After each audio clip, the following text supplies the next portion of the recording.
Hello and welcome.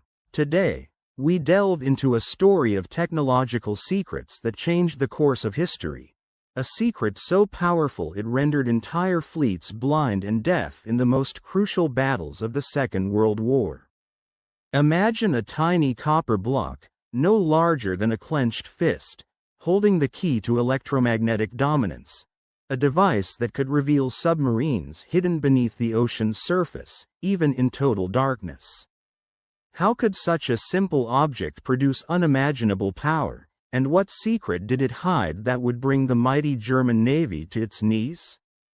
Could the British have developed a weapon so advanced that it made German radar and detection systems completely obsolete? And what was the true impact of this technology on the tide of war, especially in the battle for the Atlantic?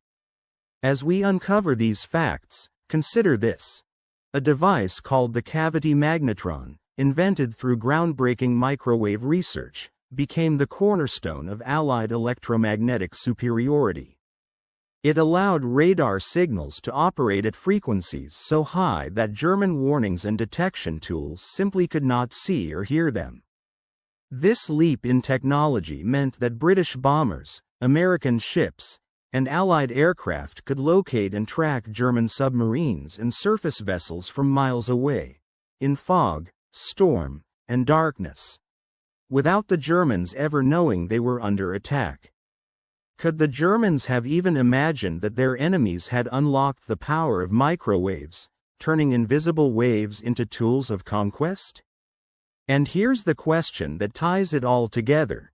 If the Allies had achieved such electromagnetic dominance by 1943, how could Germany have possibly won the Battle of the Atlantic? Could their own technological arrogance and reliance on outdated systems have sealed their fate? What if this tiny copper device was the turning point, exposing the limits of German science and giving the Allies an unstoppable edge? In this video, we will trace the discovery, analysis, and impact of the magnetron, from its secret examination in Berlin to its deployment across the Allied fleet. We will explore how this small invention unraveled a dark mystery, shattered German defenses, and ultimately shifted the balance of power in the most vital theater of the war. The most incredible part? The true scope of this technological breakthrough was hidden until the final days of the conflict. Yet its influence shaped the outcome long before the guns fell silent. So, get ready, because right now, the most critical secrets of electromagnetic warfare are about to be revealed, and the war's hidden technological revolution begins. February 23, 1943. At the headquarters of the German military communications, located in Berlin, a tense atmosphere filled the air. Obstatel Runge, a meticulous scientist, held a small, copper fragment under the intense magnification of his fragile lens, trembling slightly as he scrutinized the relic recovered from wreckage nearly 3 weeks prior.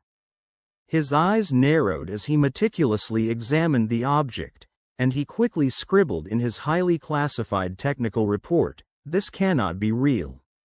No nation on Earth had managed to achieve such extreme miniaturization of technology while simultaneously generating this much power. Through the large windows of his laboratory, he observed the billowing smoke rising from the factories across the city, clear evidence of the relentless Allied bombing campaigns and a stark reminder of the Allies' dominance in the skies. These bombed-out factories stood as tangible proof that Allied air superiority was an unstoppable force. Yet, inside his workshop, the physical evidence before him starkly revealed a much darker reality. The technological gap between Germany and the Allies was far greater than anyone in the highest echelons of the German military dared to admit. The small device, barely 10 centimeters in length, retrieved from a downed British Sterling bomber near Rotterdam on the night of February 2, was nothing short of revolutionary. This was a cavity magnetron, a device the British called that as it produced microwave radar frequencies capable of rendering all German countermeasures utterly ineffective. It was an object of extraordinary elegance in its design, simple yet devastating in its implications, and it represented a technological leap Germany had yet to make. What neither Runge nor his colleagues fully understood at that moment was that this unassuming copper block would soon unravel a mystery costing Germany dearly. A loss of approximately 40 submarines per month, a relentless hemorrhage of men and material. This staggering attrition was eroding the very foundation of Germany's naval power, threatening to turn the tide of the Battle of the Atlantic within mere weeks. The German defeat was no longer a matter of strategy alone. It was now written into electromagnetic wavelengths, waves that German radar detectors could not perceive or counter. The psychological shift within the German military hierarchy had already begun, subtly transforming perceptions of the war. On that cold, foggy February morning in Rotterdam, Dutch resistance fighters watched with wary eyes as German soldiers hurriedly cordoned off the crash site of the British aircraft with unusual urgency. The aircraft in question was a British Sterling bomber, serial number R9264, belonging to the RAF's 7th Squadron. It had just returned from only its second operational mission when a burst of anti-aircraft fire, flak, had torn through its port wing. The crew of 7 had been killed instantly, their sacrifices seemingly tragic and final. Yet, unbeknownst to the Germans at the time, their demise would prove to be far more valuable to the Allies than anyone could have predicted. Within the wreckage was Britain's newest secret weapon, the H-2S ground mapping radar system, a cutting-edge technology designed to allow bombers to navigate and accurately identify targets even through thick cloud cover and darkness. At the core of this groundbreaking system was the cavity magnetron, a device so revolutionary that Winston Churchill himself had agonized over its deployment, fearing the profound consequences it could bring. Now, the device's devastating potential was fully realized. This particular bomber had been part of a raid on Cologne, following the first combat use of the H-2S radar against Hamburg just 3 days earlier, on January 30, 1943. The successful deployment of this radar marked a turning point in the aerial war, an invisible shift in the balance of power. The German military's intelligence apparatus was quick to respond. General de Luftner Wolfgang Martini, the chief of Luftwaffe Signals Intelligence and one of Germany's most renowned radar experts, received news of the crash within hours. As the officer responsible for overseeing all German radar development and signals intelligence, Martini immediately grasped the significance of this incident.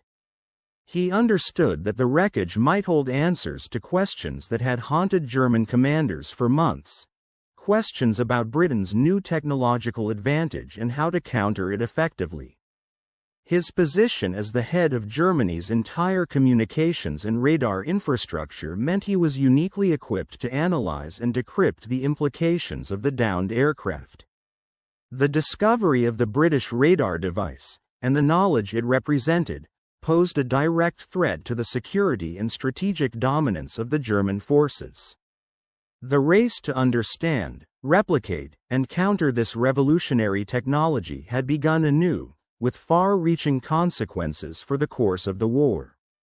He was uniquely positioned to evaluate any cutting-edge technology that might have been carried by the British bomber. Recognizing the importance of the discovery, Martini immediately dispatched his most seasoned technical teams to investigate the crash site. Their initial reconnaissance mission delivered results that confirmed his worst fears yet simultaneously ignited his greatest hopes. What they uncovered was nothing short of extraordinary. Concealed within the bomber's underbelly was equipment unlike anything the German forces had previously encountered. Among the most striking features was a rotating antenna assembly, complemented by a cathode ray display system, and powered by a highly sophisticated electrical supply. All these components pointed toward a form of advanced radar technology based on principles that German engineers had only theorized about but had dismissed as being too impractical for real-world use. However, it was when Martini's technicians carefully extracted the transmitter assembly from the wreckage that the true significance of their discovery became glaringly apparent. The device, which powered the entire mysterious system, defied all conventional German understanding of physics and engineering. The magnetron itself, an essential component of the system, was a model British CV-64. It consisted of a solid copper cylinder measuring roughly 8 centimeters in diameter and about 12 centimeters in length. This magnetron was not built arbitrarily. 8 cylindrical cavities had been meticulously machined into the copper structure, arranged symmetrically around a central cathode. The entire assembly was encased within a framework of powerful permanent magnets. At first glance, the device appeared deceptively simple in design, nothing overly complex or exotic. Yet, initial laboratory and field tests suggested quite the opposite. This magnetron generated immense microwave power at frequencies that German radar and detection equipment could neither produce nor reliably detect. Such a breakthrough was profoundly alarming. Recognizing the potential threat, Martini ordered that the entire device be transported under armed guard to Berlin for further analysis. He had seen enough to understand that this discovery could very well explain certain peculiar phenomena, such as the unprecedented rate at which Donuts's robotic units, the U-bots, were failing.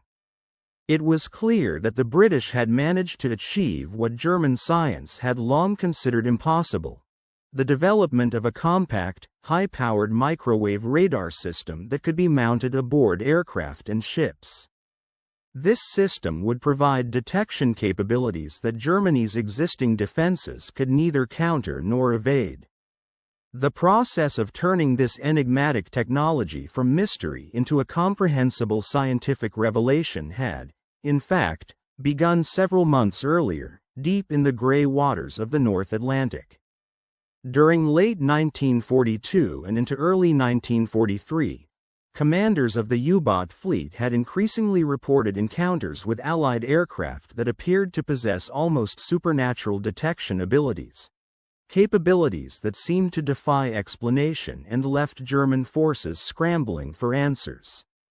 One particular incident, reported in December of 1942 by Captain Hans Joachim Schwanke, commander of the U-43 submarine, exemplified the mounting crisis.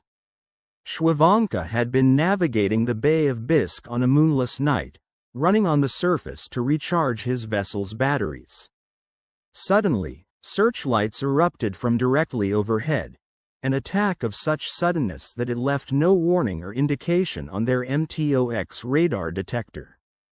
There was no engine noise, no sign of approaching aircraft, just the blinding beams from above. Depth charges rained down on the submarine, causing severe damage that forced Schwanke to make an emergency return to port. In his war diary, he recorded his shock and frustration: "We were blind." The MTOX gave no alarm. The aircraft seemed to materialize from darkness itself. Only luck saved us. We heard the bombs falling and managed to crash dive with only seconds to spare. Our detector should have warned us well in advance, providing enough time to escape safely. Instead, we had no warning at all. Either the British have developed radar that our detection systems cannot sense, or this incident underscored a growing realization within the German military that their existing radar and detection technologies might be obsolete in the face of what the Allies were developing: an advanced system capable of rendering their defenses almost entirely ineffective. It was becoming increasingly clear that the British had made a significant leap forward in radar technology, one that could fundamentally alter the balance of naval and aerial warfare. Throughout the winter months, reports flooded into the headquarters of the U-boat fleet in Paris, each more perplexing and alarming than the last. These sightings revealed a disturbing trend. Enemy vessels and aircraft were appearing in ways that defied conventional understanding. Ships operating on the surface during the night were being caught unawares, suddenly caught in the enemy's grasp without any warning. Meanwhile, aircraft seemed to possess an uncanny ability to see through thick darkness and adverse weather conditions that would typically obscure visibility, giving the enemy a significant advantage in detection and targeting. The technological tools that had once offered the U-boat fleet some level of early warning, specifically the MTOX radar detectors, had become almost useless by this point. These detectors were designed to pick up signals from aircraft equipped with older radar systems, such as the ASV Mark II, which operated at a wavelength of approximately 1.5 meters. Unfortunately, their reliability had deteriorated so badly that commanders could no longer depend on them for timely alerts. The stark reality was that the data told a grim story. Losses were mounting at an alarming rate, and unless something changed, the situation was destined to become catastrophic by the arrival of spring. Looking back at the losses, the figures painted a stark picture of the escalating crisis. In November of 1942, German U-boat submarines had managed to sink roughly 119 merchant ships around the globe, amounting to nearly 729,000 tons of shipping, all the while losing a total of 13 submarines in the process. The following month, December, showed a slight decrease in the number of sinkings, 60 merchant ships totaling approximately 330,000 tons, and 5 U-boat vessels lost. Yet, by January of the subsequent year, the tide had begun to turn.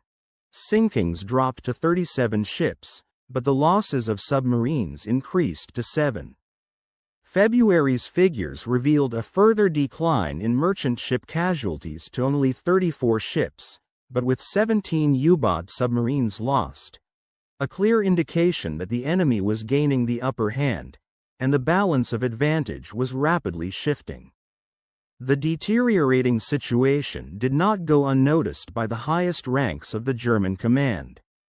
Admiral Karl Donitz, who had been promoted to serve as the commander-in-chief of the entire Navy on the 30th of January, 1943, closely monitored these developments. Despite his new position, he retained direct control of the U-boat operations, overseeing them through a dedicated staff of officers. These staff members maintained meticulous and detailed maps plotting every U-boat position, every convoy route, and each engagement with enemy forces. Yet, the patterns emerging from these datasets defied traditional naval operational logic. Submarines approaching convoys under cover of darkness were being intercepted before they could launch their attack. Ships transiting the Bay of Bisque at night were being targeted with devastating accuracy, often with little warning. Even more perplexing, submarines maneuvering submerged during daylight hours were somehow being tracked and depth-charged with remarkable precision. What intensified the mystery was the appearance of what seemed to be supernatural detection capabilities possessed by the Allied aircraft. These planes seemed to locate submarines in conditions where visual detection should have been impossible, such as in thick fog, heavy cloud cover, or during night operations. The weather conditions during many of these attacks further ruled out traditional visual spotting. Yet, the strikes were executed with deadly accuracy, as if guided by an unseen, omniscient force. At the heart of the crisis was the question of technological advancement. What new innovation or discovery could explain this newfound ability to see through darkness, fog, and stormy weather? What device or method could detect the small, barely visible conning towers of submarines from miles away? How could periscopes, wakes, or snorkel exhausts be tracked amid conditions that would leave human observers blind? These questions multiplied relentlessly, outpacing the number of answers available. In response to this alarming situation, Admiral Donitz convened urgent meetings with Germany's top scientists and engineers, seeking a way to understand and counteract this unfathomable enemy advantage. The entire fleet's strategic outlook was under threat, and the race was on to uncover the mysterious technology that seemed to have tipped the scales in the Allies' favor. Technology that appeared almost supernatural in its capabilities, defying the accepted understanding of battlefield detection and reconnaissance. Throughout the months of January and February in the year 1943, a series of intense and painstaking discussions took place among German military and scientific circles. These deliberations uncovered a rather unsettling level of ignorance regarding the true extent of Allied technological progress, coupled with a troubling sense of complacency when it came to assessing German engineering capabilities. The prevailing belief among German radar experts was that no radar system could possibly operate effectively at wavelengths shorter than approximately 50 centimeters.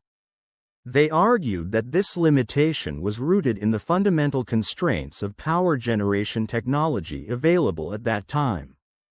According to their assessments, the vacuum tube technology then in use simply lacked the capacity to produce the high levels of power necessary to make shorter wavelength radar systems a practical reality for military purposes.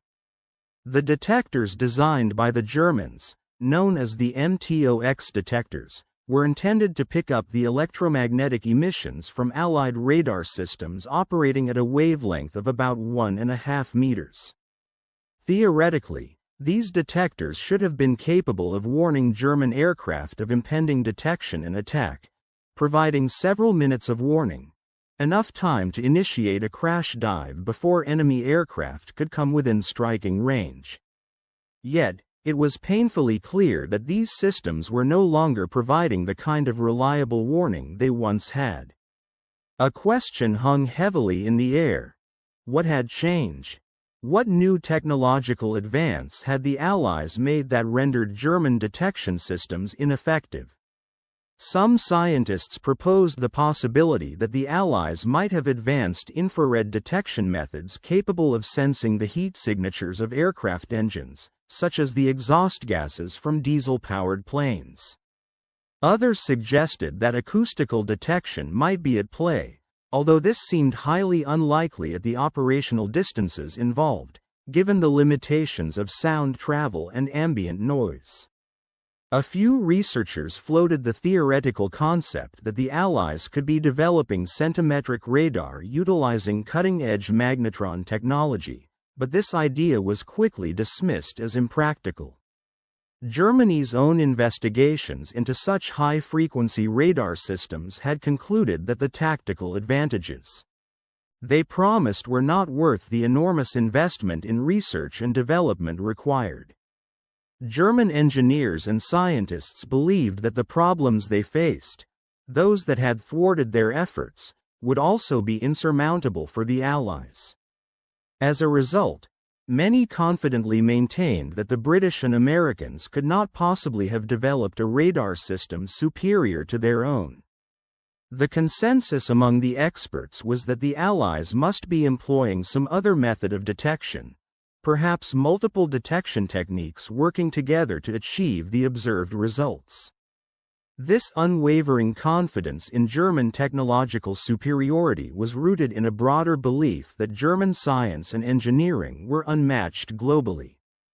The idea that Britain, heavily battered by strategic bombing campaigns that relentlessly targeted its industrial infrastructure, could have devised a revolutionary new radar technology surpassing even what German engineers had managed, seemed utterly implausible to many of the German experts. However, This complacent certainty was shattered when a team led by a scientist named Runge at the Telefunen research facility began to analyze a device obtained from Rotterdam. The significance of this event cannot be overstated, as it marked a turning point in the understanding of Allied capabilities. The device, known as the H-2S radar system, arrived in Berlin on the 5th of February in 1943, accompanied by detailed photographs, comprehensive reports from the crash site, and complete documentation of the entire installation. Runge immediately took charge and assembled Germany's leading microwave specialists into what came to be known as the Rotterdam Working Group, or alternatively, the Arbeitenschaft Rotterdam. Their collective mission was clear: to identify precisely what the device was, to understand its operational principles, and most critically, to evaluate what kind of capabilities it offered the Allies.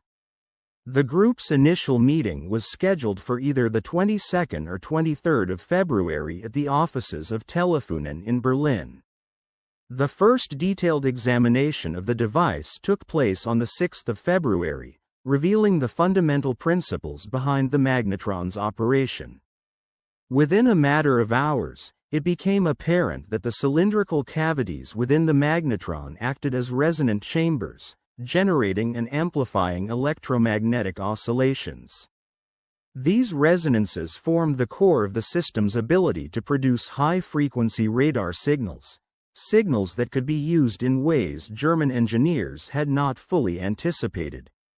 This discovery marked the beginning of a new phase in the German understanding of Allied radar technology, one that would challenge their previous assumptions and force a reassessment of their strategic outlook.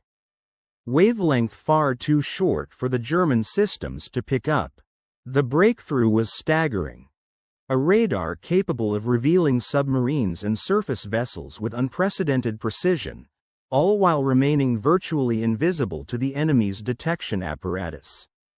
This invisibility stemmed from the fact that the microwave emissions produced by this advanced magnetron-based radar fell well outside the detection spectrum of German warning receivers, which relied solely on meter-wave detection methods. Previously, the German Navy's radar warning systems, such as the MTOX, were limited to frequencies between approximately 1.3 meters and 2.6 meters in wavelength. These systems could effectively identify the familiar 1.3 to 2.6 meter signals emitted by their own radar installations, including the Allied M2 radar, which had been in service up to the year 1942. However, the new centimetric radar, operating at just over 9 centimeters in wavelength, rendered these earlier warning systems nearly useless, as they simply could not detect such high-frequency signals. The transition from meter to centimeter wavelengths represented a seismic shift in radar technology. The shorter wavelength meant that the radar's signals could reflect off much smaller objects, like a submarine's conning tower, at distances of up to 20 meters, regardless of weather conditions or time of day. This was a game-changer in naval warfare, as submarines, which had previously benefited from their stealth and the natural shielding of their low-profile conning towers, could now be tracked with startling accuracy by these high-frequency radars. Furthermore, these higher-frequency microwave emissions were completely undetectable by existing German radar warning receivers, which were tuned exclusively for meter wave signals. As a result, the Germans were effectively flying blind to this new threat. They had no means to alert their vessels or aircraft of the presence of Allied radar signals operating at 9 centimeters. The ability for Allied aircraft and ships to detect and track submarines and surface vessels without giving away their own position marked a significant escalation in electronic warfare capabilities. This technological leap did not merely enhance strategic bombing and navigation, it revolutionized maritime combat and submarine warfare. The advent of centimetric radar meant that the Allies could strike with greater precision and stealth than ever before. It also meant that the previously unassailable secrecy of German U-boats was compromised, forcing a fundamental reassessment of naval tactics and defensive measures. The development of this radar system, centered around the innovative cavity magnetron, had thus opened a new chapter in the ongoing contest of electromagnetic dominance, dramatically shifting the balance of power at sea and in the skies. In the tense and rapidly evolving landscape of wartime technology, a startling revelation emerged that would forever alter the balance of power. The British had developed a form of microwave radar that operated at frequencies approximately 17 times higher than any detection capability possessed by German warning receivers of that era. This meant that British radar signals could penetrate defenses and reach their targets without alerting the enemy, effectively rendering German early warning systems blind to the approaching threat. The impact was nothing short of catastrophic. German forces remained unaware of the impending attacks, as their existing technological defenses had been rendered obsolete by this new, advanced form of electronic warfare. On the 23rd day of February in 1943, a crucial meeting took place at the headquarters of the German military's Technical Research Group in Rotterdam. This gathering was convened to present and analyze the groundbreaking findings that had recently come to light. The attendees included top engineers, scientists, and military officials from the leading German electronics companies, such as Telefunken, Siemens, AEG, and Lorenz. Although official records do not confirm that high-ranking figures like Reich Marshal Hermann Göring or Admiral Donitz personally attended the meeting, it is certain that both were briefed on the critical nature of the discoveries by their subordinates. The atmosphere within the conference room was heavy and serious, reflecting the gravity of the situation. Senior signals officers from the Luftwaffe, alongside technical specialists from the Navy, gathered around to absorb the details of this revolutionary technology. The presentation was led by a prominent scientist named Runge, who began with a statement that would later be etched into the official minutes and ultimately recovered by Allied investigators after the war. His words underscored the significance of what was being revealed. It is with complete honesty that we must report a technological breakthrough of extraordinary importance achieved by the British. The cavity magnetron, which they have developed, represents an advance in microwave generation that surpasses German capabilities by no less than 3 years of standard development. More urgently, this device enables the creation of radar detection systems that we currently have no effective countermeasures against, nor any means of defense. The detailed presentation then moved on to describe the technical specifications of the newly developed CV-64 magnetron. This device comprised 8 resonant cavities precisely machined into a copper block, functioning at a frequency of 3.3 GHz, with a wavelength of approximately 9.1 centimeters. The magnetron was capable of producing a peak power output of 40 kilowatts, a figure that underscored its formidable power. Its compact design made it suitable for installation aboard aircraft, while its robust construction was intended to withstand the rigors of combat environments. The manufacturing quality demonstrated that these devices were not experimental prototypes but products of established, repeatable production processes capable of mass manufacture. The implications for the German war effort were dire. If the British could produce these magnetrons in large quantities, something the manufacturing quality strongly suggested they could, then every Allied aircraft and naval vessel could be equipped with radar systems that Germany's existing defenses could not counter. This rendered the German warning receivers, which operated within the meter wavelength range, increasingly useless. The entire network of German radar installations, crucial for early detection and command, was now fundamentally outdated and vulnerable. Night fighters, anti-aircraft defenses, and naval vessels all relied on radar technology that the British had leapfrogged by an entire generation, gaining a decisive technological advantage.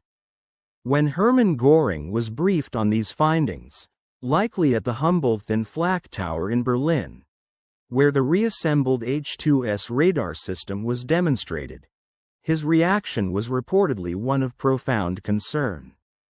Once a vocal and confident supporter of Germany's air defenses, Göring now faced the uncomfortable reality that British bombers could navigate with remarkable precision under any weather conditions, using technology that Germany was unable to match or counter. Admiral Donitz, when informed through his staff channels, understood the full scope of the implications more clearly than anyone else within the German High Command. This revolutionary leap in radar technology posed a direct threat to Germany's strategic military operations, jeopardizing their ability to defend against aerial and naval attacks. The realization that their technological edge had been dramatically eroded was a sobering moment, revealing that the war was entering a new phase where technological superiority could determine the outcome of battles and campaigns. During the early months of the year 2043, the German submarine force, known as the U-boat fleet, had suffered a devastating loss of 39 submarines. This figure, accumulated over a span of just 2 months, specifically January and February, was alarmingly high. Records reveal that in January alone, 7 submarines were lost, while February accounted for a staggering 17, culminating in a combined total of 24 vessels lost during these 2 months. When factoring in the additional boats sunk in December, the total number of U-boats lost over this quarter rose to 39, marking a period of unprecedented attrition. If this alarming trend persisted, it was evident that the entire U-boat campaign, designed to disrupt Allied shipping lanes, could collapse within a matter of months, severely undermining Germany's naval ambitions. At the heart of this dire situation was Kapitän zur Überseeabteilung, a seasoned officer who had served diligently as the chief of operations for the U-boat forces. His expertise and meticulous approach earned him a promotion to the rank of counter-admiral in March of that year. Recognizing the gravity of the circumstances, Admiral zur Überseeabteilung maintained comprehensive and detailed statistical analyses of U-boat operations, meticulously tracking every engagement, every loss, and every technological development. These records began to paint an increasingly bleak picture. The German U-boat fleet was being decimated at a rate that outstripped their ability to replace losses, even though shipyards continued to produce approximately 20 to 24 submarines each month. More troubling still was the realization that the attrition among experienced crews was outpacing the capacity of ongoing training programs to replenish them. The loss of seasoned sailors meant that even if new submarines were launched, they were often commanded by less experienced personnel, further jeopardizing operational effectiveness. Attendees at high-level meetings, privy to this grim data, reached a series of sobering conclusions, which were later documented in classified reports and subsequently captured by Allied forces. First, it became clear that Germany would be unable to develop and deploy the revolutionary cavity magnetron, an essential component for advanced microwave radar, on a large, operational scale before at least the year 1944. The manufacturing complexity involved in producing the resonant cavities, the use of specialized copper alloys, the necessity for powerful permanent magnets made from cobalt, and the overall machining expertise required were all beyond Germany's immediate industrial capabilities. Even a rapid, emergency effort to establish production lines would take several months, delaying any potential countermeasures. Second, The development of effective Allied countermeasures was estimated to require a minimum of half a year.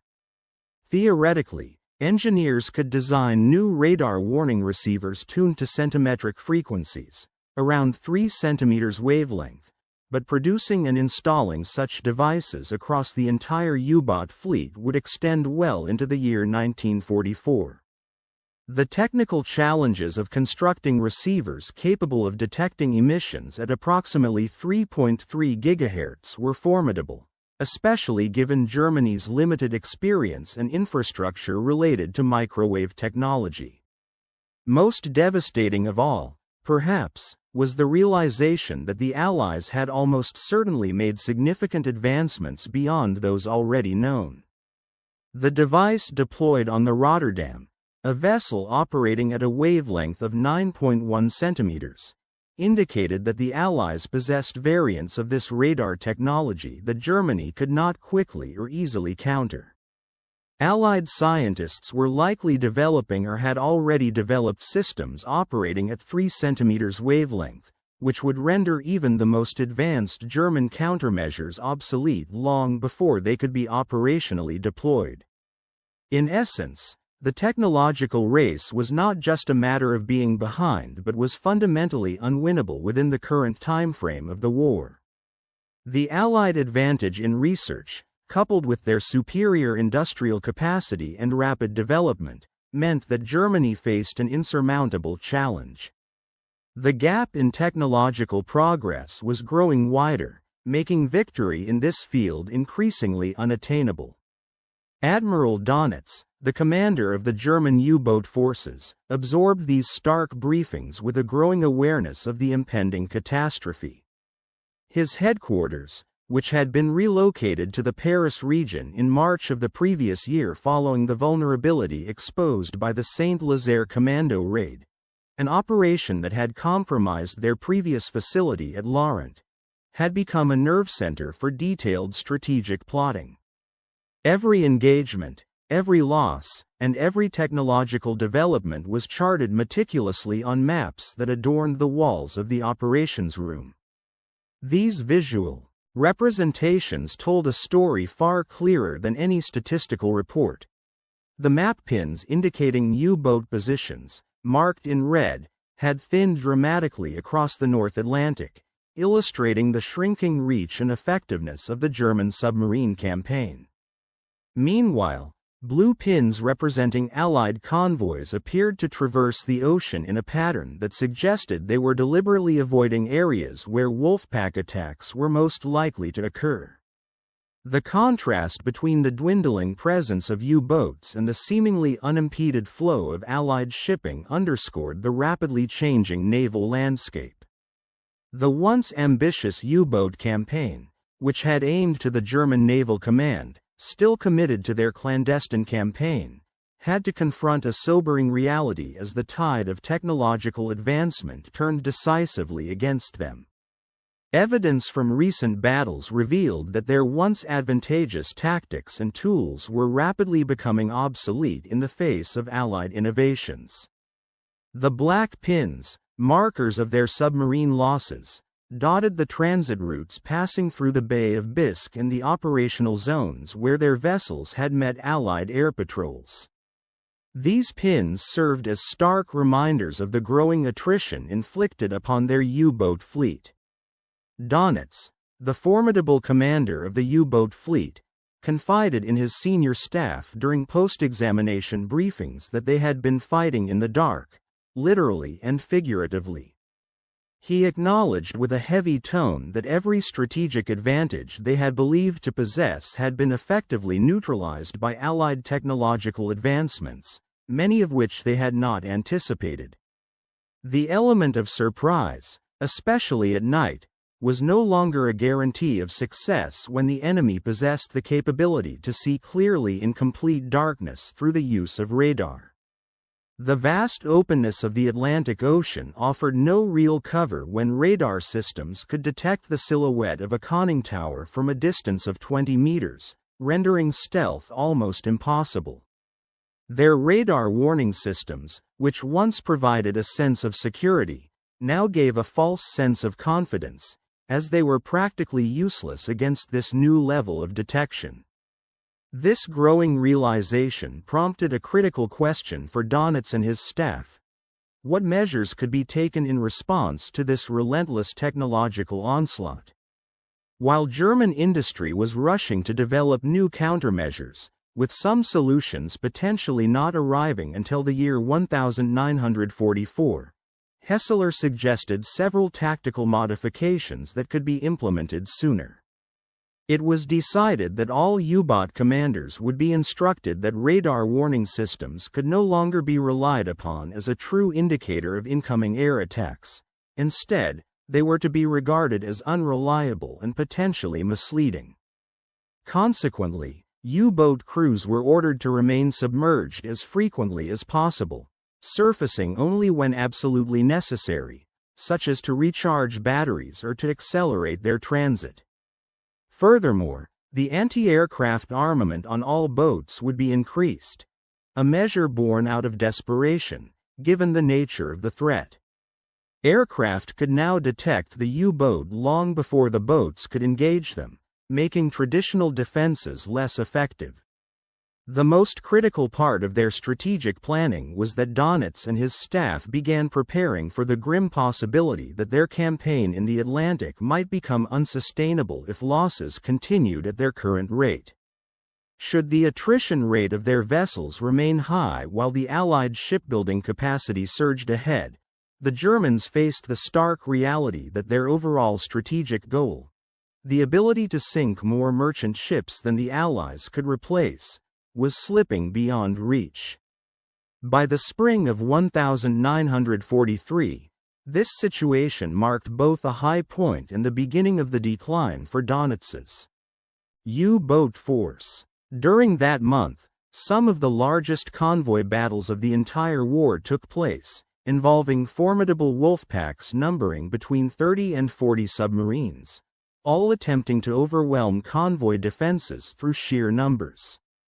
For a brief moment, it seemed that this tactic might still have a chance of success despite the rapidly advancing Allied technological advantage. One of the most notable engagements occurred with convoys HX-229 and SC-122, which were sailing together across the North Atlantic in mid-March. They came under attack from approximately 40 U-boat submarines operating within 3 wolf packs. The fierce battle lasted from the 16th to the 20th of March, 1943, and resulted in the sinking of 21 merchant ships totaling approximately 141,000 tons. This was, by far, the most severe convoy loss in a single engagement during the entire conflict. British Admiralty, in an internal assessment, observed that Germany had never been closer to severing Britain's vital Atlantic lifeline, yet the toll on the U-boat fleet was substantial. The attacking submarines lost one vessel, U-384, with several others sustaining damage. The broader statistics for the month further underscored the grim reality. Between 12 and 15 U-boats were lost during March, depending on the criteria used for classification, many of which were lost in areas outside the major convoy battles. These figures demonstrated that, even with the tactical efforts, the mathematical and logistical realities were starkly clear. Despite occasional successes, the losses inflicted on the U-boat fleet were mounting at an exponential rate, and the overall strategic calculus was shifting dramatically against their favor. The relentless march of Allied technological advancements and increased ship production capacity painted an increasingly bleak picture for the German U-boat campaign, one that would continue to unravel with each passing month.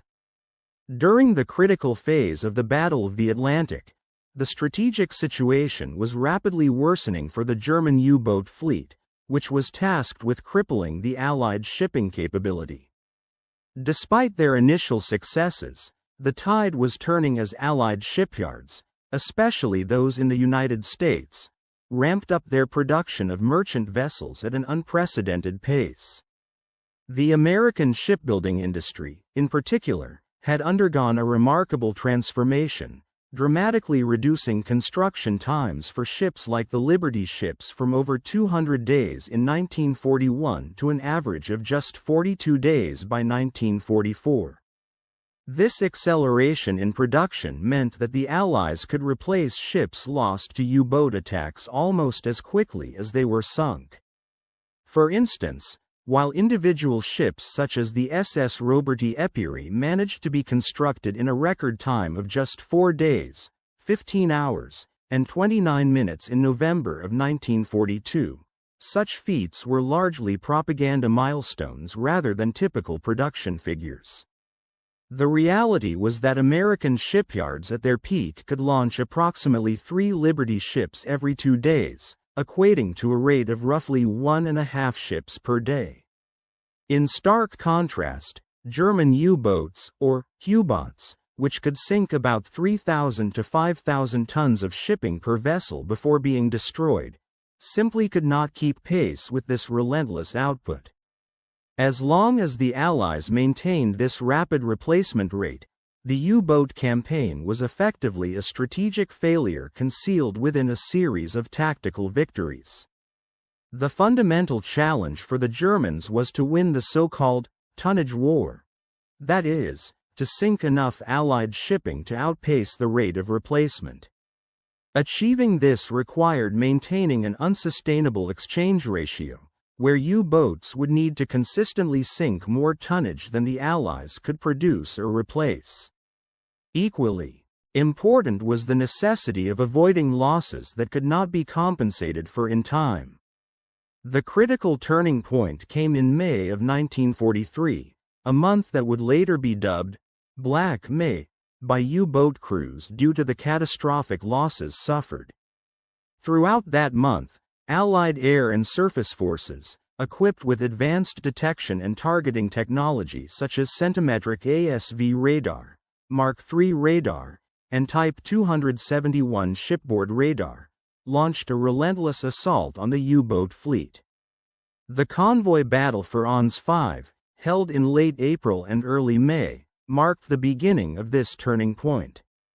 This slow-moving convoy consisted of 43 merchant ships protected by 16 escort vessels.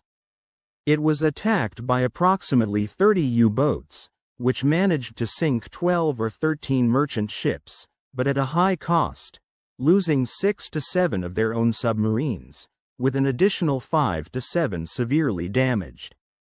For the first time in a major convoy confrontation, the U-boat losses approached the number of ships they had succeeded in sinking, signaling a significant shift in the balance of power. By the time the convoy SC-130 had taken to the Atlantic 2 weeks later, the situation had changed dramatically. The convoy, comprising about 37 or 38 merchant ships, faced attacks from roughly 25 to 33 U-boats operating across 3 patrol lines.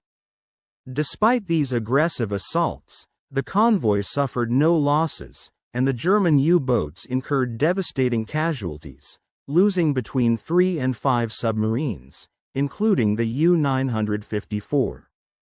This victory for the Allies was decisive, marking the last convoy of 1943 that was seriously threatened by the U-boat force. Throughout the month of May, however, the losses continued to mount with relentless regularity. On the 4th of May, the U-209 was sunk in the North Atlantic with all 46 crew members lost. The following day, both U-447 and U-663 were destroyed in separate incidents. On the 6th of May, U-465 and U-563 met similar fates, and by May the 11th, the Germans had lost U-89, U-86, and U-456. Just a day later, U-528 was detected and depth-charged, with all hands lost. The 15th of May saw the destruction of U-176, while U-273 and U-954 were lost on the 19th. The sinking of U-954 on that day was particularly personal for Admiral Donitz, as the submarine was commanded by Captain Lieutenant Odo Loe, with among its crew Donitz's youngest son, Lieutenant Zuri Peter Donitz. This U-boat was engaged in attacking convoy SC-130 when it was spotted and engaged by British escorts. The River-class frigate HMS Jed and the B-class sloop HMS Sennen were responsible for prosecuting the attack, forcing the U-boat into a deadly engagement from which it could not escape. As the month drew to a close, the cumulative losses to the German U-boat fleet underscored the collapse of their previously formidable campaign, while the Allied forces demonstrated unassailable dominance in the Atlantic theater, shifting the strategic balance definitively in favor of the Allies. In the ongoing naval warfare that raged across the Atlantic, the introduction of the Hedgehog anti-submarine mortar in 1942 marked a pivotal shift in tactical effectiveness. Unlike traditional depth charges, which detonated at predetermined depths regardless of whether they had actually struck a target, the Hedgehog system was designed to explode only upon direct contact with a submarine. This innovation was a game-changer. When an explosion occurred, it served as a clear confirmation of a hit, offering immediate and reliable feedback for the attacking vessel. Prior to this, commanders often faced uncertainty, relying on sonar indications and water disturbances that could be misleading, making the pursuit of submerged adversaries perilous and less precise. The impact of such technological advancements was tragically demonstrated. During the sinking of the German U-boat designated U-954. Operating in the cold, dark waters, U-954 met its end at the coordinates 54 degrees 54 minutes north and 34 degrees 19 minutes west, a location in the vast expanse of the Atlantic. All 47 crew members aboard were lost, the vessel destroyed with devastating finality. The attack was carried out by British escort ships HMS Jed and Sennen, which employed the new Hedgehog weaponry to achieve a direct hit on the submarine. The precision of the attack underscored the deadly effectiveness of the new system, yet it also symbolized the grim toll of the relentless conflict. In the intense secrecy and urgency of wartime operations, news of such losses was transmitted via secure telegraph messages, often referred to colloquially as donuts, within the military communication circles. After the sinking of U-954, there were no survivors to recount the final moments, a stark reminder of the brutal reality faced by submariners on both sides of the conflict. For the commander overseeing these operations, the loss was deeply personal, a grievous blow that could not be acknowledged openly amidst the ongoing war effort. His son, like many other young men, had gone to the depths of the Atlantic and was lost forever. Despite the personal tragedy, the commander's resolve remained unshaken. He was unwavering in his duty to safeguard the approximately 40,000 submariners still alive and under his command. Their lives depended on his decisions and leadership, and at this critical juncture, the emotional pain of loss could not be allowed to cloud judgment or disrupt the operational tempo. The war's demands took precedence, and the realization that the entire underwater campaign was facing potential collapse weighed heavily on him, yet he had to maintain focus. By the 22nd of May in the year 1943, the grim toll of the campaign was painfully clear. Within just a month, the U-boat fleet, the code name for the German submarine force, had lost between 41 and 43 vessels, depending on the classification criteria used. Official records, such as the listings on ubot.net, documented the loss of 42 submarines, with approximately 10,650 men killed and 1,837 survivors. Other sources, however, cited slightly different figures, either counting 41 or 43 submarines lost, including those stricken from operational status. Regardless of the precise tally, these losses amounted to roughly 25% of the entire operational fleet, a catastrophic blow that rendered continued offensive operations increasingly unsustainable. Recognizing the severity of the situation, Admiral Karl Donitz convened an emergency session with his senior operational staff on the 24th of May, 1943. The visual plot board displayed a devastating picture. A quarter of the entire U-boat force had been annihilated within just 3 weeks, a level of attrition unprecedented in the history of the submarine campaign. Casualty rates soared beyond anything experienced previously, with seasoned commanders dying at a pace that far outstripped the rate at which new officers could be trained and prepared to take their place. The sinking of newly commissioned boats during their very first patrols, before crews could even master the essentials of underwater combat survival, further underscored the dire circumstances. The youngest officers, the promising new generation who might have led the force in the years to come, those aged 23 and 24, were drowning in the Atlantic, their potential cut short before it could fully unfold. Their loss represented not just a tragic death but also a significant setback to the future leadership and strategic continuity of the German submarine fleet. Faced with these catastrophic losses and mounting pressure, Admiral Donitz made the most agonizing decision of his naval career on that very day. He drafted an order that effectively signaled a temporary halt to offensive operations in the Battle of the Atlantic, a recognition of the harsh realities confronting the U-boat fleet. The directive stipulated that, due to the superior detection and location finding equipment employed by the enemy, coupled with overwhelming aerial coverage, all submarines currently operating in the North Atlantic were to withdraw immediately and move to positions southwest of the Azores. Ships en route to operational zones were instructed to proceed to designated safe ports, such as had been developed to counteract this technological shift proved insufficient, leaving us more vulnerable than ever before. The relentless march of Allied technological advancements had rendered many of our most trusted tools and tactics obsolete, undermining the very foundation of our naval strategy. Throughout the war, the men of the U-boat fleet endured unimaginable hardships that went far beyond the dangers of combat. In the perilous depths of the Atlantic, they faced a relentless barrage of threats that could end their lives in countless brutal ways. Many drowned after being crushed by steel cylinders when depth charges detonated beneath them, their bodies succumbing to the crushing pressure and deadly explosions.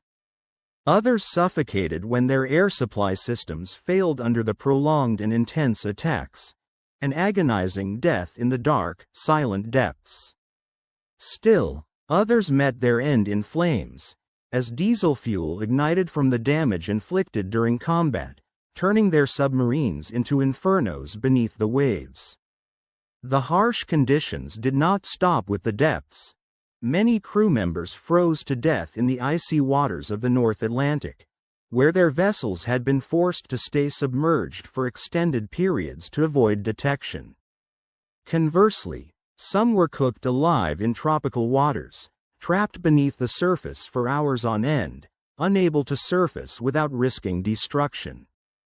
Despite these relentless dangers, their deaths often carried the bitter knowledge that their equipment was inferior, and their missions, though executed with courage, were increasingly futile.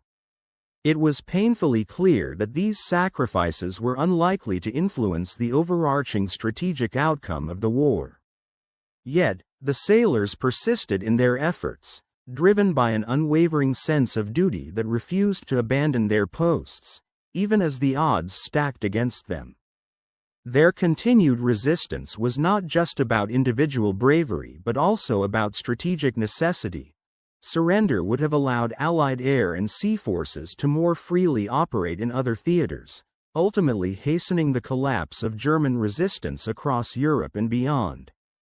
Interrogation reports from captured U-boat crews during the summer and fall of 1943 provide a stark window into the psychological toll exacted by this technological disparity.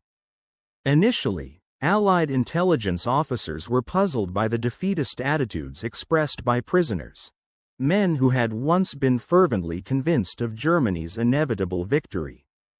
Over time, however, analysts recognized a disturbing pattern. These men had not succumbed in traditional combat. Instead, they had been rendered obsolete by the relentless advance of science and technology, hunted and outmatched by systems they could neither see nor effectively combat. One notable figure, Captain Lieutenant Vera Henker of U-515, exemplifies this grim reality. Under his command, the submarine had achieved considerable success, sinking numerous merchant ships and earning the coveted Knight's Cross for his efforts. However, on April 9 of the year 1944, his vessel was finally sunk by a United States task group, designated 22.3, which included the escort carrier USS Guadalcanal and several destroyer escorts. Of his crew of approximately 40 men, Henker and most of his comrades were captured, their lives forever changed by this defeat. During their interrogation at Fort Hunt, Virginia, a facility officially known as P.O. Box 1142, Henker provided detailed testimony that remained classified until the year 1985. When these transcripts were declassified decades later, they offered a sobering insight into the German understanding of their declining technological advantage. Henker openly admitted that by mid-1943, the war was essentially lost, not because German soldiers lacked bravery or skill, but because Allied technological superiority was systematically eroding every advantage they once held. He explained that the new radar systems, combined with improved detection methods, had rendered their traditional tools nearly useless. One example he cited was the MTOX detector, a device that crew members had nicknamed the Grave Bell. This system, once reliable, had become merely a grim reminder of impending doom. When it failed to alert them to approaching aircraft, it rang only when death was imminent. Henker described how later, more advanced models of detection and warning systems had been developed, but even these proved insufficient against the relentless technological onslaught. The Germans had watched helplessly as their once formidable defenses crumbled, their strategic position steadily eroded by the superior Allied technological infrastructure, which turned the tide of the Battle of the Atlantic inexorably in favor of the Allies. This stark acknowledgement by Henker and others highlights the brutal reality faced by the German U-boat fleet, one where technological disadvantage was the decisive factor that led to their eventual defeat. It was not a matter of courage alone but of the ruthless efficiency of Allied innovation that ultimately decided the contest beneath the waves, shaping the course of the war in ways that would resonate for decades to come.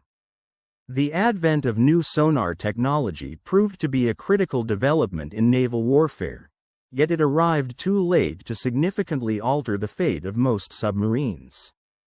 The NACOS system, introduced in September of 1943, was capable, in theory, of detecting the latest radar signals employed by the Allies. However, even when it functioned correctly, its detection range remained limited to short distances at which the enemy aircraft and ships could already see us or if not, could easily call in support.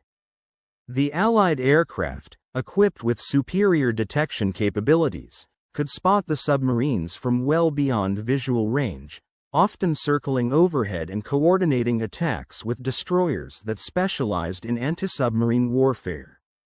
When warned of an attack, the submarines could dive to evade immediate danger, but the aircraft remained a persistent threat, circling above and alerting surface vessels to our position, enabling them to deploy depth charges that could inflict fatal damage. The inability to detect threats at a distance meant that we often had no chance to escape until it was too late, highlighting the tragic limitations of our technology at that stage of the conflict. Henker's interrogations, which had initially been routine, took a darker turn when he was falsely accused of war crimes related to the survivors of the SS Ceramic, a passenger liner that U-515 had sunk in December of 1942. The accusations, unfounded and malicious, cast a shadow over his reputation and were part of a broader climate of suspicion and retribution that plagued many prisoners. Threatened with extradition to Britain to face trial, Henker's mental state grew increasingly unstable and desperate as the pressure mounted.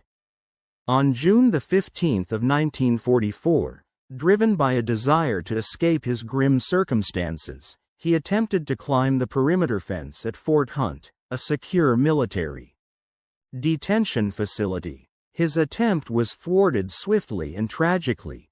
He was shot and killed by the guards, becoming the sole prisoner during World War II to make such an attempt and to be killed in the process.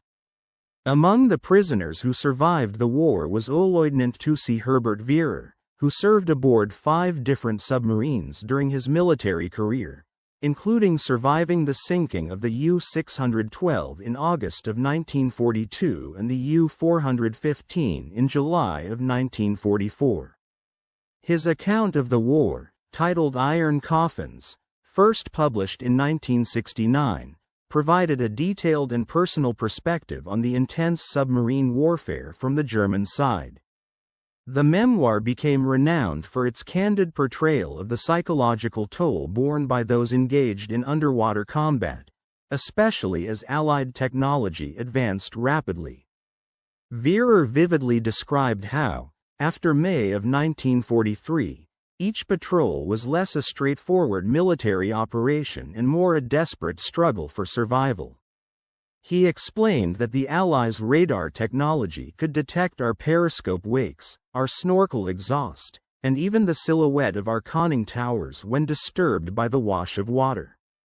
As a result, submarines spent increasingly longer periods submerged, far beyond their original design limits, breathing foul air, conserving battery power, and surfacing only when absolutely necessary, when fuel and oxygen supplies ran critically low. The Atlantic Ocean, which we had dominated in the early years of the war in 1942, transformed into a perilous environment, more threatening than the British destroyers that relentlessly hunted us. The sea had become a battleground where the enemy concealed aircraft above the fog layers and ships beyond the horizon, while our every movement was betrayed by the very technology that was supposed to conceal us. We were being hunted by forces we could not see or detect until the moment they struck, leaving us vulnerable and exposed. Captain Peter Erich Kramer, commanding the U-333 through numerous successful patrols, was one of the few senior submarine commanders to survive the war. His memoir, U-Boat Commander, a periscope view of the Battle of the Atlantic, published in 1984 by the Naval Institute Press, offered a valuable and detailed perspective on how technological innovations ultimately turned the tide against the U-boat fleet. Kramer recounted a specific patrol in June of 1943, shortly after the German withdrawal from the North Atlantic Theater, when his crew was ordered to operate off the coasts of Africa. The objective was to seek out isolated targets far from the heavy air cover that had become increasingly effective in the Atlantic. Despite the vastness of the ocean and the relatively limited air cover, the presence of Allied aircraft was almost constant, an ongoing threat. One particular afternoon, during this patrol, Kramer's crew detected an enemy aircraft at an extreme range using their newly installed Wanza radar warning receiver. Recognizing the imminent danger, he ordered an immediate dive to a depth of 150 meters and prepared for silent running, a tactic designed to minimize noise and avoid detection. The encounter underscored the shifting nature of the battlefield, where technological advancements such as radar and specialized anti-aircraft measures meant that even in the vast openness of the ocean, the German submarines were never truly safe descended into the cold Atlantic night, its crew desperately clinging to hope as they navigated through a relentless series of perilous encounters. For nearly 6 hours, the submarine had been pushed far beyond the limits deemed safe for sustained operation at depth. The pressure and stress were mounting, testing both vessel and crew to their breaking points. When they finally decided to surface for a brief respite, the same enemy aircraft, either the very same one or perhaps another, re-emerged within mere minutes, forcing the submarine to descend once again into the darkness. This harrowing cycle persisted relentlessly for a total of 14 hours, during which the crew's batteries were drained close to exhaustion, leaving no choice but to surface or risk suffocation from low oxygen levels inside the vessel. Each time they surfaced, the aircraft waited just above, perfectly positioned for a lethal strike. Their escape was perilous and fraught with danger, relying on frantic anti-aircraft fire and a daring crash dive that nearly shattered the pressure hull, risking total implosion. It was only through these desperate measures, fighting against overwhelming odds, that they managed to survive. Despite their resilience, they never had the chance to launch a torpedo attack during that patrol. For 3 long weeks, the submarine crew remained hidden, tirelessly trying to evade detection long enough to execute an assault, but the technological superiority of their opponents constantly thwarted their efforts. The Allies had mastered the technological battlefield so comprehensively that executing even the simplest mission became an uphill struggle. Their control over radar, detection, and electronic warfare was so advanced that the Germans found it nearly impossible to carry out their operational objectives. Throughout the years of 1943 and 1944, German engineers tirelessly pursued the development of countermeasures, but progress was painfully slow and often hampered by critical shortages. One notable effort was the creation of the LMS-10 magnetron, which was essentially a direct copy of the British CV-64 radar magnetron, with at least 4 units delivered by May of 1943. Nonetheless, the production of these devices was severely limited by shortages of essential materials, most notably cobalt, a key component in manufacturing the permanent magnets necessary for the magnetron's operation.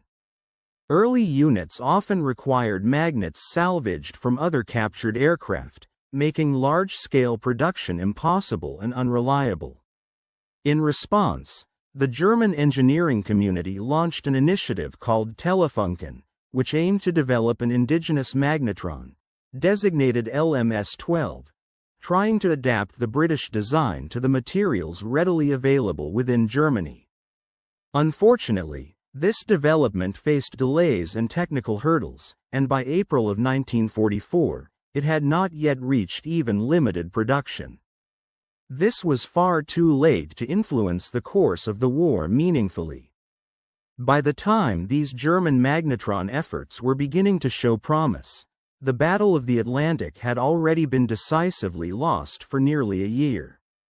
The Germans managed to produce only a few hundred cavity magnetron units of all variants during the entire conflict, a total estimated to be less than 1,000 units. In stark contrast, the Allies had achieved production figures in the tens of thousands, giving them a significant technological advantage that was nearly impossible for Germany to match due to industrial limitations and persistent shortages of crucial materials. Parallel to magnetron development, the Germans also worked on radar warning receivers capable of detecting centimetric frequency signals. These devices, known as NAX systems, included the Fuji 350 NAX-Z for aircraft and the FMBB-7 NAX-U for ships like the U-boat. Introduced in September of 1943, These systems aimed to give German aircraft and vessels some warning of approaching Allied radar-equipped targets. The Fuji 350 NAX-Z could have, in theory, alerted a U-boat to incoming aircraft utilizing the Allied ASV Mark III radar, which operated at a wavelength of approximately 9.1 centimeters. However, by the time these systems were deployed, the Allies had already developed much more advanced radar systems operating at 3 centimeters, such as the American H-2X and the upgraded H-2S radars. These new radars rendered the German warning receivers largely obsolete, as they were blind to these shorter wavelengths. The Germans found themselves perpetually lagging behind the technological curve, constantly trying to catch up with threats that had already evolved into new forms. Their attempts to counter the latest radar and electronic warfare advances often came too late, with new Allied systems making previous German counters ineffective before they could be widely implemented. For example, a Junkers J-88 night fighter equipped with Naxos radar warning gear did manage to land at a Royal Air Force airfield, though not in November of 1943 as some sources have mistakenly claimed. On the 13th of July in the year of 1944, a Junkers J-88G1 aircraft descended into the cold, unforgiving Atlantic night, its crew likely feeling both fear and determination as they faced the relentless technological and tactical challenges of their mission. This aircraft, like many others, was part of a broader struggle, a continuous battle of innovation and adaptation that defined the air and sea. Upon landing at RAF Woodbridge, the crew transported a range of sophisticated German military equipment, including the Fuji 5050 NAX-Z system, the Fensburg homing apparatus, and the Liechtenstein SN2 radar. This deployment was part of a covert operation, and the crew's navigational instruments had become disoriented, leading them to mistakenly believe they were approaching a German airfield rather than a British base. Immediately recognizing the importance of their cargo, British technical intelligence units promptly examined these pieces of equipment, extracting valuable insights into the capabilities and limitations of German countermeasure technology. The analysis revealed that, although the German engineering behind these systems was undeniably advanced and the NAX 5050Z functioned precisely as designed, it fundamentally remained a defensive tool. Specifically, the NAX system was capable of detecting and warning against Allied radar emissions, but it did not possess any offensive capabilities to disrupt or jam enemy radar signals actively. Moreover, its detection scope was limited. It could only identify the first-generation 9.1 cm radar signals employed by early Allied centimetric radar systems. It was ineffective against the newer, more powerful 3 cm radar systems that had begun to enter service, giving the Allies a significant technological advantage. In response to the evolving threat, the German Navy attempted various tactical adaptations aimed at countering Allied radar superiority. One such measure involved outfitting U-boat-class submarines with additional anti-aircraft guns, transforming some vessels into what were known as flak boats. These boats carried quad-mounted 20 mm anti-aircraft guns and were heavily armored to withstand attack. The underlying theory was that if surface vessels could not hide from radar-equipped aircraft, they should instead remain surfaced and engage the aircraft directly with dense anti-aircraft fire. However, this strategy proved to be disastrous in practice. Allied aircraft, possessing superior speed and maneuverability, could detect U-boat positions from ranges far beyond the reach of effective anti-aircraft gunfire. They often approached from angles that made it difficult for the submarines to defend themselves, sometimes attacking from the sun or cloud cover, giving the crew only seconds to man their weapons and return fire. The speed and agility of the attacking aircraft meant that the submarines, which remained stationary or slowly surfaced, were at a severe disadvantage, unable to effectively defend themselves once detected. Further compounding the issue was the ability of Allied aircraft under attack to transmit radio signals that summoned additional forces, including surface ships. These ships, equipped with substantial firepower, could easily destroy the stationary or surfaced submarines. The flakboat program, intended as a tactical solution, ended up costing more submarines than it managed to destroy aircraft, highlighting a failed attempt to overcome Allied technological superiority through tactics alone. It became clear that reliance on such measures was insufficient against the advanced detection and attack capabilities of the Allies. In an effort to counter the convoy escort threat, the Germans introduced acoustic homing torpedoes called Zankönig-Ren, designated G7ES or T5. These torpedoes, first delivered in August of 1943, were designed to home in on the propeller noises produced by escort vessels, with the hope of sinking these escorts before they could defend the merchant ships. Large-scale deployment of these torpedoes began in late September of that year, targeting convoys such as ONS 18 and 2022. Early results appeared promising. Several escort ships were damaged or sunk, leading to optimism about their effectiveness. However, the Allies quickly developed countermeasures, including the deployment of Foxer noisemakers, decoys towed behind ships that emitted sounds mimicking convoy noises, aimed at confusing the acoustic torpedoes and rendering them ineffective. More fundamentally, the limitations of acoustic homing torpedoes became apparent. They could not address the core problem that the Germans faced in locating convoys in the first place.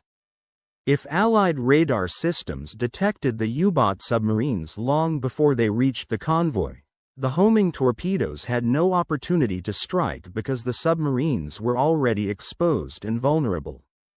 Therefore, despite the promise of these weapons, they could not compensate for the Germans' inability to achieve precise initial targeting.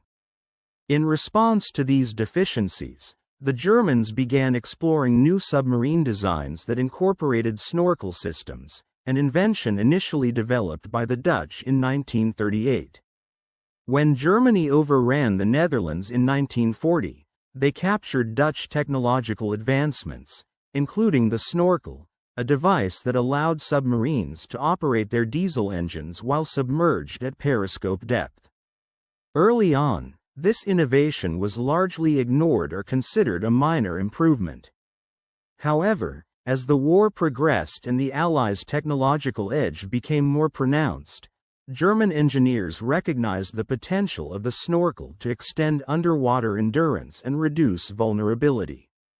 They began testing the snorkel on the submarine U-58 in 1942, marking the start of a new phase of tactical adaptation in response to Allied technological superiority. In the summer of 1943, the German Kriegsmarine began deploying a revolutionary device known as the snorkel to their submarines, with the full operational use of this technology commencing in early 1944. The snorkel was a significant innovation that allowed submarines to keep their diesel engines running while submerged at periscope depth. This capability meant they could recharge their batteries and navigate without the need to surface completely, dramatically reducing their visibility to enemy radar-equipped aircraft. Nonetheless, despite its groundbreaking nature, the snorkel was far from a perfect solution, presenting several notable limitations that compromised its effectiveness. One major drawback was that the snorkel's presence could still be detected by radar, especially in calm seas where the wake left behind the device was more conspicuous and easier to identify from the air. Its operational speed was also limited, restricting submarines to just a few knots, which hindered their ability to evade faster surface ships or aircraft. Furthermore, operating a snorkel in rough weather required exceptional seamanship because the waves washing over the snorkel's head could trigger automatic valves. These valves would momentarily cut off air supply, causing pressure fluctuations inside the vessel that could be both uncomfortable and dangerous for the crew.